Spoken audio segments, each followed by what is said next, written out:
লবণ যদি নষ্ট হয়ে যায় তাহলে কে করবে তার পরিশোধন? একজন তরুণ গ্রামের যুবক তার সম্প্রদায়ের একজন শালীন ধার্মিক এক মেয়েকে বিয়ে করেছিল। বিয়ের মাত্র 1 বছর পার হয়েছে।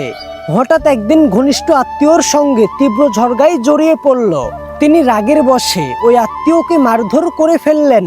গ্রামের রীতিনীতি অনুযায়ী তাকে গ্রাম ছেড়ে চলে যেতে হয়। স্ত্রীকে সাথে নিয়ে তিনি দূরবর্তী এক অজানা অঞ্চলের গ্রামে গিয়ে বসবাস শুরু করেন। নতুন পরিবেশে তিনি জীবন গুছিয়ে নিতে থাকেন। প্রতিদিনের মতো তিনি গ্রামের মোড়ে আসরে যেতেন, গল্প করতেন, পরামর্শ নিতেন। একদিন হঠাৎ মোড়ল তার বাড়ির পাশ দিয়ে যাওয়ার সময় প্রথমবারের মতো তার স্ত্রীকে দেখতে পান, একজন শালীন, রূপবতী এবং সুদর্শন। ওই মুহূর্তে মোড়লের মনে কামনা জেগে ওঠে।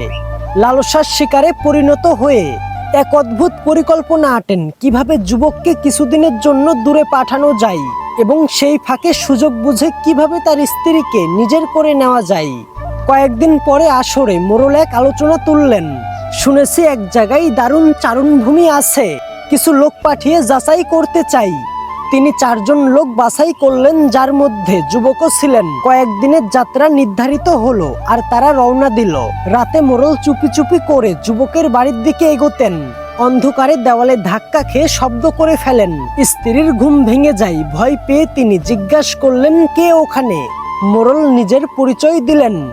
স্ত্রী বললেন, এত রাতে সব ঠিক আছে তো? মোড়ল নিজের আসল উদ্দেশ্য প্রকাশ করলেন, তোমাকে দেখার পর থেকে মনে শান্তি নেই, আমি তোমাকে চাই, আমার সঙ্গ দাও। মহিলাটি অত্যন্ত ধীরস্থির কণ্ঠে বললেন, ভালোবাসা চাইলে ঠিক আছে, তবে আগে আমার একটা প্রশ্নের উত্তর দিন। যদি ঠিক উত্তর দিতে পারেন তবে আপনার ইচ্ছে পূরণ হবে। মোড়ল খুশি হয়ে বললেন, বলুন। তিনি জিজ্ঞাসা করলেন, যেমন মাংস নষ্ট হয় না বলে আমরা লবণ ব্যবহার করি, তবে লবণ যদি নিজেই নষ্ট হয়ে যায় তবে কে তা প্রতিশোধন করবে? মোড়ল গভীর চিন্তায় ডুবে গেলেন। একদিন এক রাত পেরিয়ে গেল, কিন্তু তবুও তিনি কোনো উত্তর খুঁজে পেলেন না। পরদিন আসরে সকলকে তিনি প্রশ্নটি করলেন, কিন্তু কারো কাছ থেকেই সন্তোষজনক উত্তর এলো না। কিন্তু এক কোণে বসে থাকা এক বৃদ্ধ নীরবে তাকিয়েছিলেন। মোড়ল তাকে জিজ্ঞাসা করলো, আপনি কিছু বলছেন না কেন? বৃদ্ধ উত্তর দিলেন, কারণ এটা শুধু একটা প্রশ্ন নয়, এটা যুগের যুগের জ্ঞান ভাণ্ডার থেকে আসা একটি বার্তা। তিনি আপনাকে অপমান করতে পারতেন, কিন্তু অপমানের বদলে আপনার বিবেক জাগিয়ে দিলেন। তারপরে তিনি ব্যাখ্যা করলেন, মাংস নষ্ট হলে লবণ তা রক্ষা করে, কিন্তু লবণ যদি নিজেই পচে যায় তবে কে তা রক্ষা করবে?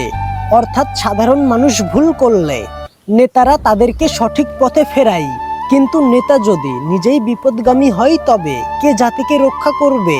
মোড়ল লজ্জায় মাথা নিচু করলেন এবং তার চোখে জল চলে এলো। এখান থেকে আমরা কি শিখলাম? যদি পিতা বিপথে যায় তবে কে সন্তানকে পথ দেখাবে?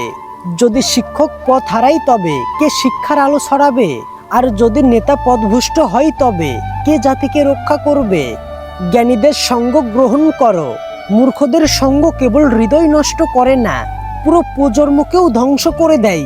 তাই সাবধান, এখনো সচেতন হয়ে যান।